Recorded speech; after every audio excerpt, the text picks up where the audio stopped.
నియమ నిబంధనల్ని అతిక్రమించి మరీ అప్పులు చేస్తున్నారని, రాష్ట్ర ప్రగతిని భవిష్యత్తును అంధకారంలోకి నెట్టేలా చంద్రబాబు పాలన కొనసాగుతోందని ధ్వజమెత్తారు మాజీ ముఖ్యమంత్రి వైఎస్ జగన్మోహన్ రెడ్డి. కూటమి ప్రభుత్వ ఆర్థిక విధ్వంసాన్ని గణాంకాలతో సహా వివరించారు. రాష్ట్ర ఖజానాకు రావాల్సిన ఆదాయం రావడం లేదని, కూటమి నేతల దోపిడీ కారణంగానే అలా జరుగుతోందని సాక్ష్యాలతో సహా మీడియా ముందుంచారు ఆయన. ఇటీవలనే ఆంధ్రప్రదేశ్ బడ్జెట్ సమావేశాలు ముగిశాయి. ఈ సమావేశాల్లో కూటమి ప్రభుత్వం అసెంబ్లీలో ప్రకటించిన లెక్కలు తప్పుల తడక అని మాజీ ముఖ్యమంత్రి వైఎస్ జగన్మోహన్ రెడ్డి మండిపడ్డారు. కూటమి నేతల తప్పుడు ప్రచారాలు, సెల్ఫ్ డబ్బాలతో రాష్ట్రానికి ఒరిగిందేమీ లేదని అన్నారు. నియమ నిబంధనలకు విరుద్ధంగా అప్పులు చేస్తూ ఆర్థిక విధ్వంసం సృష్టిస్తున్నారని, చంద్రబాబు అసమర్థ పాలన కారణంగా రెవెన్యూ లోటు, ద్రవ్యలోటు భారీగా పెరిగిపోయాయని అన్నారు.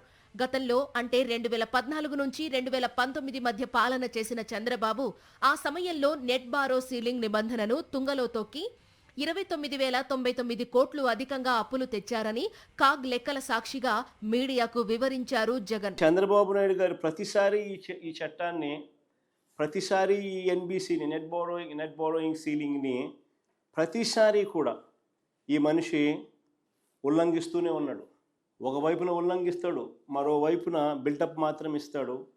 తాను గొప్ప పరిపాలనా దక్షుడుగా ఒక పెద్ద బిల్డప్ మాత్రం ఇస్తాడు. అంటే గతంలో చంద్రబాబు నాయుడు గారు ఇంతకు ముందు ముఖ్యమంత్రిగా ఉన్నప్పుడు కూడా, అప్పుడు కూడా నెట్ బారోయింగ్ సీలింగ్ ఎన్బిసిని అనుమతించిన దానికన్నా ఆ 5 ఏళ్లలో కూడా 29,099 కోట్లు అధికంగా అప్పులు తీసుకొచ్చాడు ఆయన.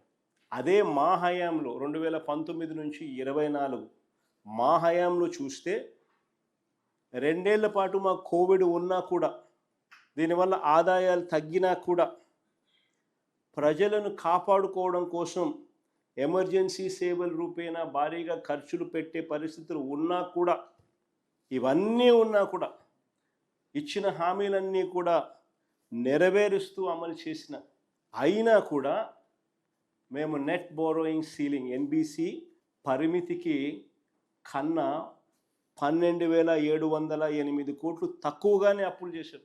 ఎడాపెడా అప్పులు చేస్తున్న చంద్రబాబు ప్రభుత్వం మరొక పక్క సంక్షేమ పథకాలను అమలు చేయడం లేదు. జగన్ పాలనలో 2 సంవత్సరాల పాటు కరోనా కారణంగా రాష్ట్రానికి రావాల్సిన ఆదాయం తగ్గిపోయి ఖర్చులు పెరిగినా సరే అంతటి సంక్షోభంలో కూడా సంక్షేమ పథకాల అమలు నిర్విఘ్నంగా కొనసాగింది. ఆ పథకాలు రాష్ట్ర ప్రజలను ఆదుకున్నాయి. తద్వారా అన్ని రంగాల్లో కార్యకలాపాలు వేగవంతమై రాష్ట్ర ఆర్థిక పరిస్థితి బలోపేతమైంది.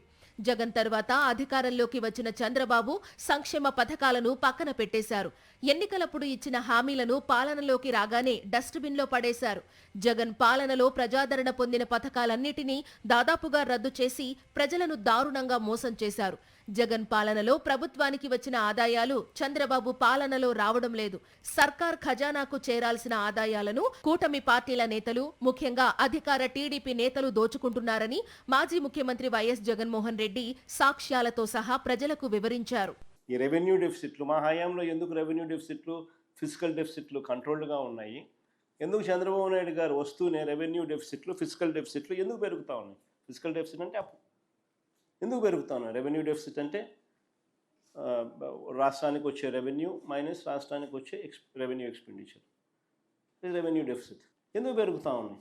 పెరగడానికి ప్రధానమైన కారణం ఏమిటి అంటే రాష్ట్రానికి రావాల్సిన ఆదాయాలు రాష్ట్రానికి రావడంలో విచ్చలవిడిగా జరుగుతూ ఉన్న అవినీతి, దోచుకో పంచుకో తినుకో, అందరూ జాయింట్గా రాష్ట్రాన్ని దోచుకుంటూ ఉన్నారు. కాబట్టి రాష్ట్రానికి సంబంధించిన ఆదాయాలు పెరగడంలా, రాష్ట్రానికి సంబంధించిన వనరులు రావడంలా చంద్రబాబు నాయుడు గారు, ఆయన బినామీలు, ఆయన పార్టీ ఎమ్మెల్యేలు, ఆయన ఎల్లో మీడియా సహచరులు దోచుకో పంచుకో తినుకో పరిస్థితిలో ఏకంగా ఇసుకను వదలడంలా, మట్టిని వదలడంలా, సిలికాను వదలడంలా, క్వాడ్స్ను వదలడంలా, లాటరైట్ను వదలడంలా, గ్రనైట్లను వదలడంలా, లిక్కర్ వదలడంలా, లిక్కర్ మాఫియా నడుస్తూ ఉంది.